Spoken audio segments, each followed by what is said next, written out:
আল্লাহ আমি ক্লিয়ার হতে চাই, ক্লিয়ার হওয়া সাইয়েদনা ইব্রাহিমের সুন্নাত। সুবহানাল্লাহ পড়ে।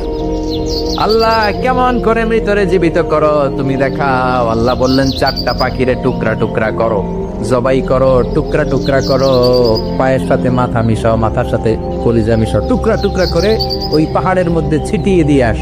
এরপরে এই পাশে এসে সুম্মা দুহুন্না ইয়াতিনাকা সায়া, আমার নামে পাখিগুলারে ডাক দাও। উনি এই পাশে এসে আল্লাহর নামে টুকরো টুকরো করে ছিটিয়ে দিয়ে আসা পাখিগুলোরে ডাক দিতে দেরি মুহূর্তে পায়ের সাথে মাথা, মাথার সাথে বডি লেগে জীবিত হয়ে পাখিগুলো দৌড়ে সাইয়েদনা ইব্রাহিমের কাছে চলে এসেছে। আল্লাহর কোরআন সাক্ষী। ইয়াতিনাকা সায়া, এই যে আল্লাহর সাথে ওনার কি ডায়ালগ মারছেন, এটা কোরআনে আছে না নাই?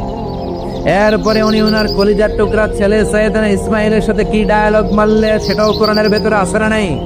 فلما بلغ معه السعي قال يا بني إني